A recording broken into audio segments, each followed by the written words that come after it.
Welcome to this week's episode of Taiwan Talk. I'm Sheree Felice, and this week we will be speaking with two people from Homeless Taiwan. They will be explaining more about the homeless situation in Taiwan, as well as the services and programs they are trying to provide to the homeless population around the area.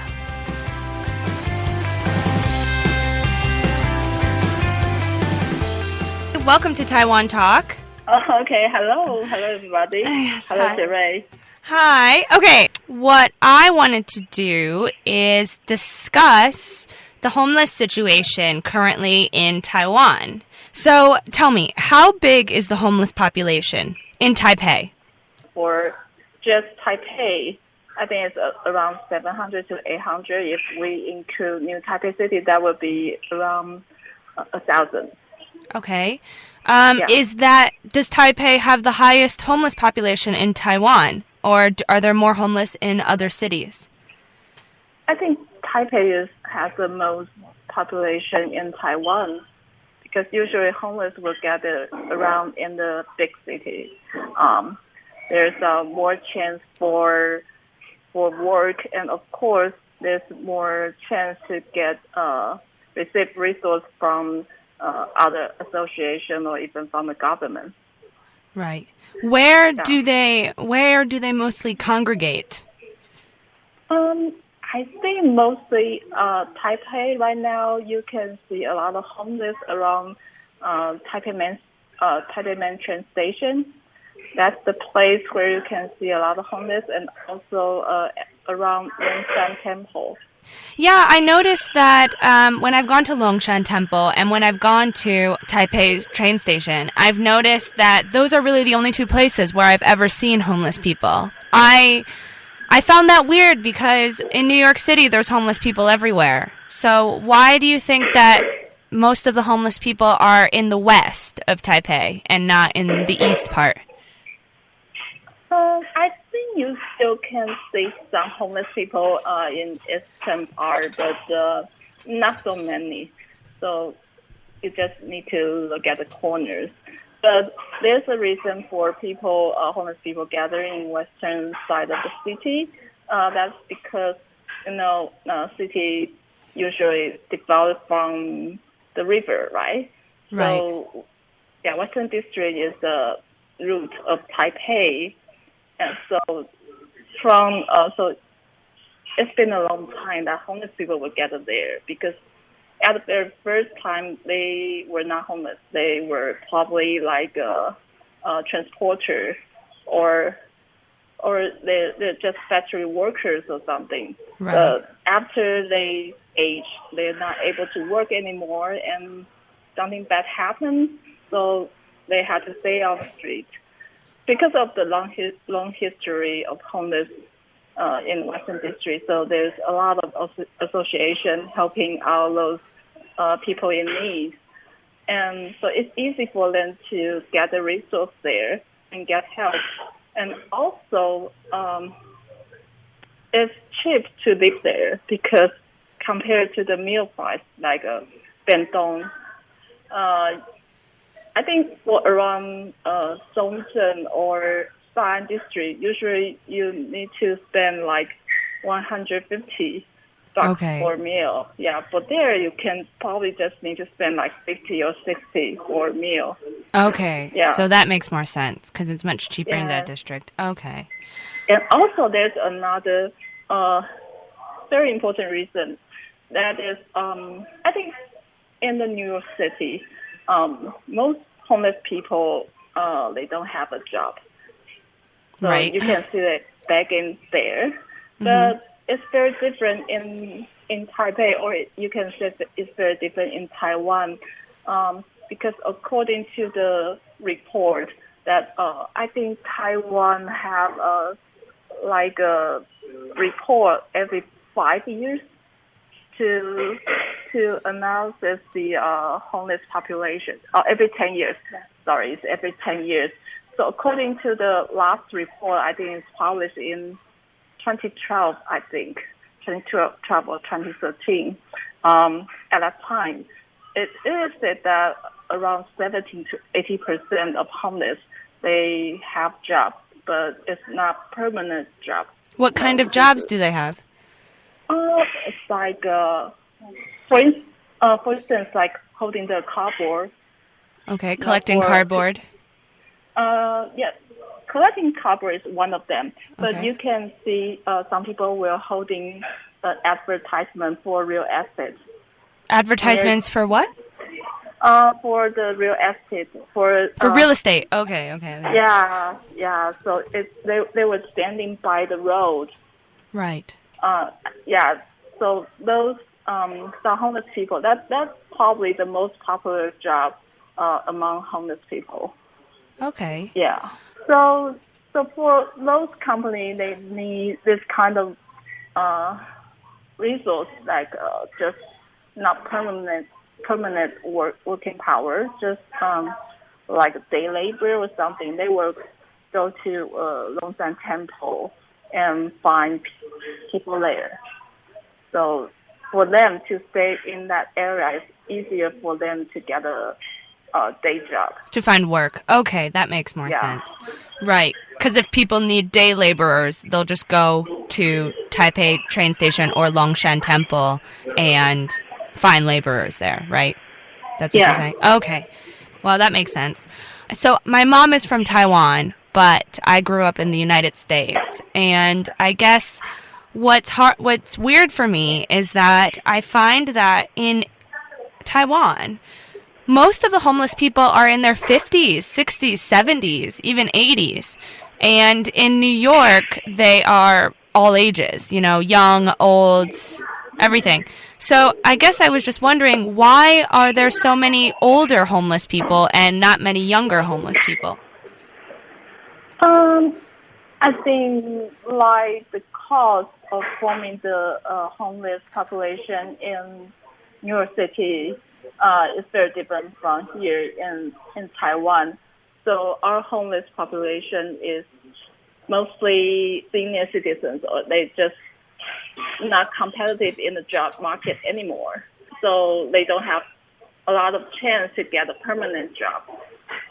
So it's very different from the cost in the New York City. So that's why you see the most homeless people here in Taiwan or in Japan or in Korea. Most of they are elder people or some people over 50, 60s. And also there's some limitation on applying for social welfare. So for people not over 65, it's hard for them to get social benefits. So you can see for those people who already have some age, like 50, they are not competitive in the job market anymore. And of course, something bad happens on him. And so only to his age, he's not able to apply for social benefits. So they're hanging in the middle of nowhere. And they just slip the net and falling to the very bottom. The social net cannot capture them. So that's why they end up on the street. I see. Does the government provide housing for homeless people, like shelters? We do have shelter, but I think the total amount of beds, I think it's around 200 to 250. So you can imagine not able to have everyone in the shelter at this moment. Tell me what you do to support homeless people and what the name of your program is and everything. Let me introduce. So me and Annie, we're right now under Homeless Taiwan Association. Okay. So for Homeless Taiwan Association, we have two programs. So one program is that we run a shelter. So this shelter is aiming to provide a more friendly environment for the homeless people. So we also have social workers to work with these people, try to identify what is their short-term goal and working together with them to achieve their goals. And hopefully they'll be able to either get the benefits or they be able to support themselves again. So that is one of our programs, is the shelter. Okay. And how many people can you fit in your shelter? Right now it's 20 beds. So 20 beds. Yeah. 20.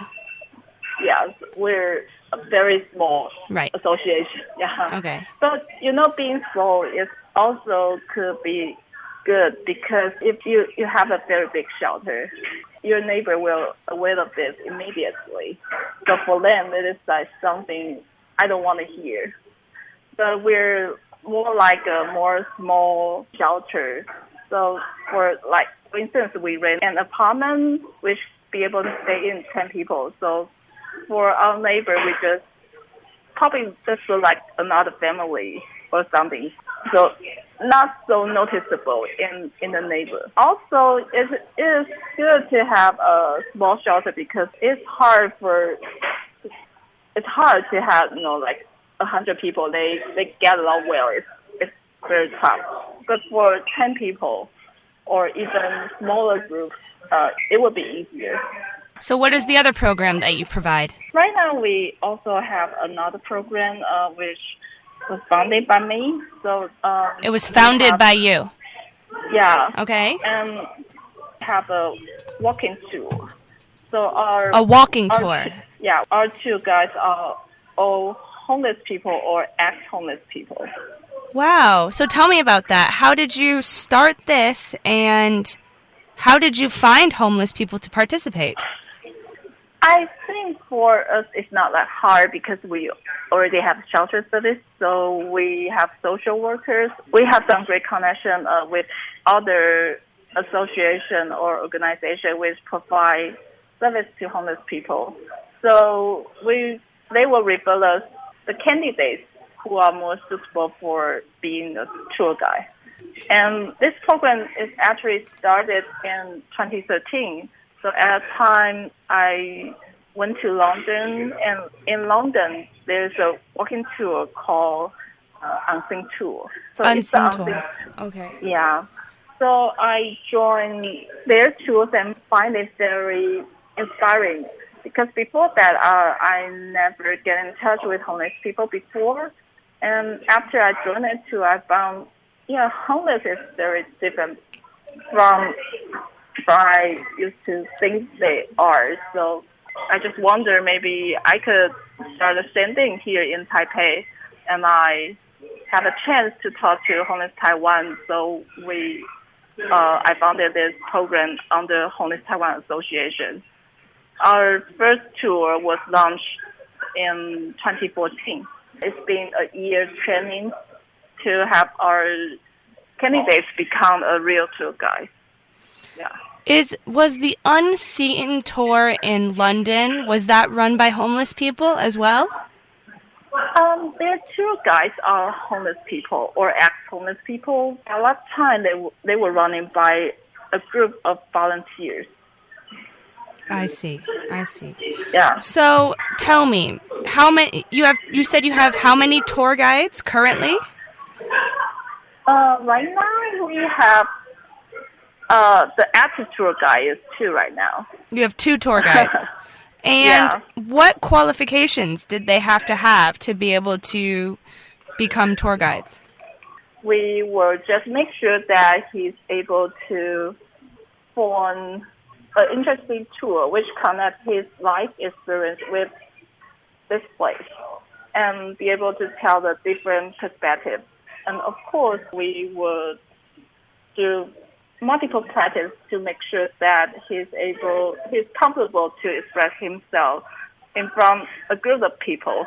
So we will have trial run, and when trial run everyone says it's good, then we will let him become the real tour guide.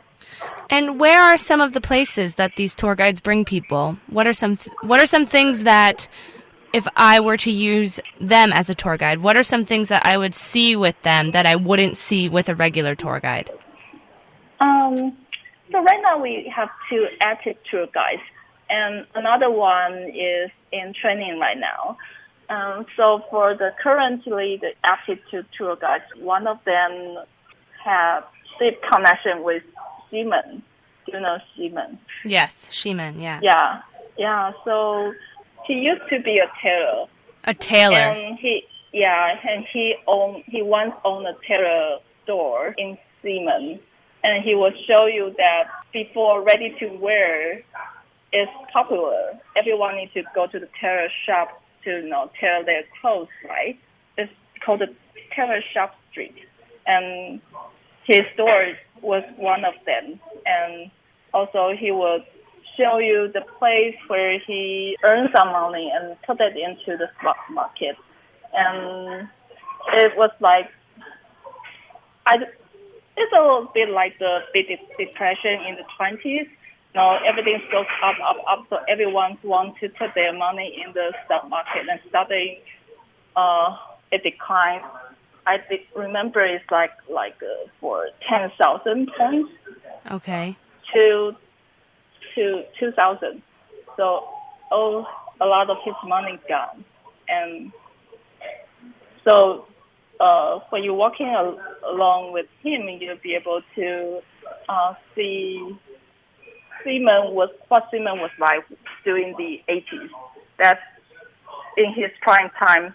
And also after 90s and million, when he was not doing so well, but he still staying Simon. So he will show you where he sleeps and where he has connection with some store owners or some old neighbor who help him when he was not doing well. And and also we have another one is in Wanhua district around Longshan Temple. When you walk with him, he will show you some place where these people, where they work and where they can get help.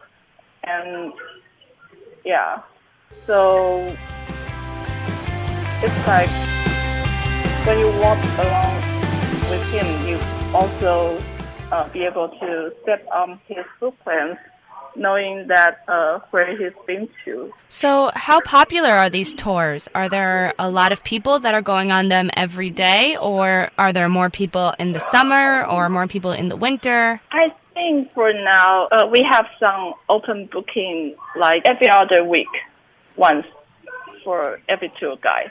And but we do have more group reservations from school or from a group of friends. So how many people are usually on each tour? Well, it depends.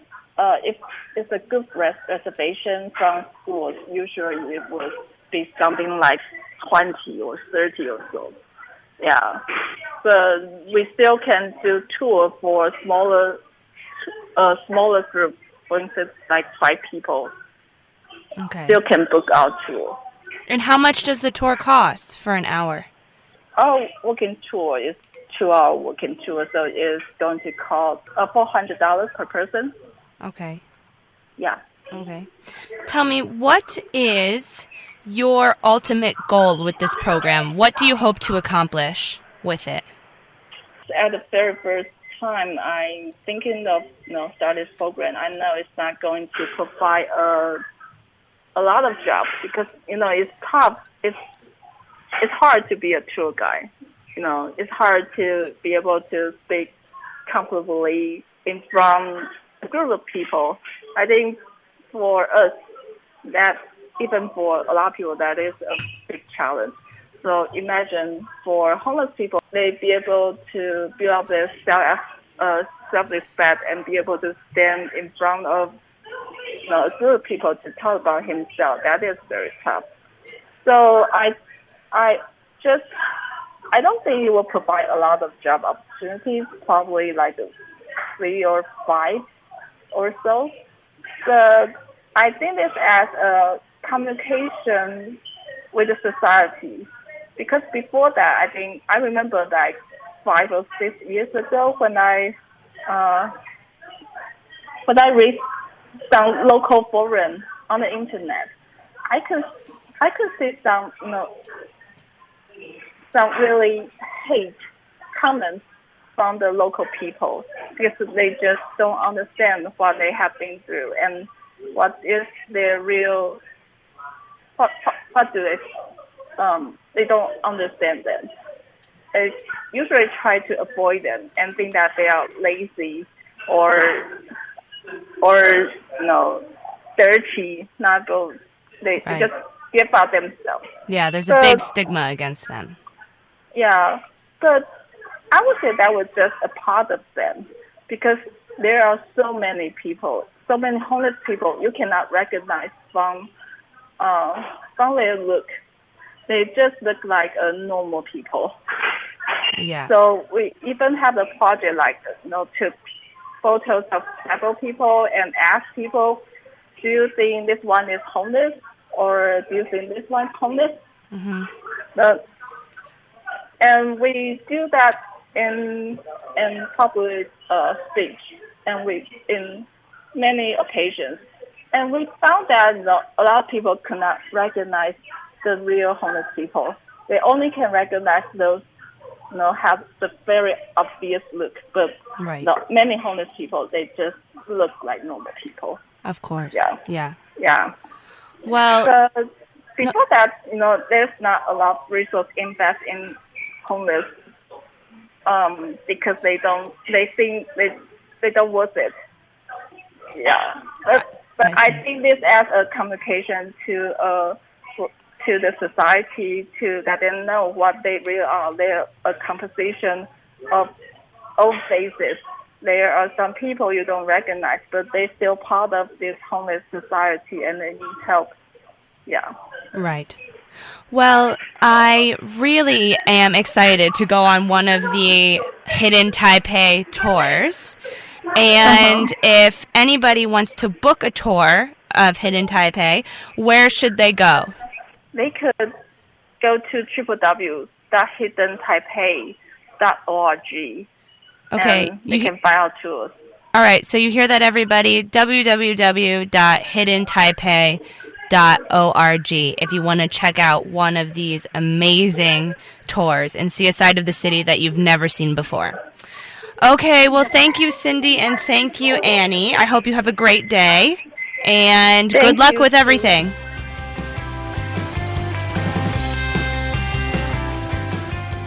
Thank you for listening. That's it for this week's episode. I'm Sheree Felice.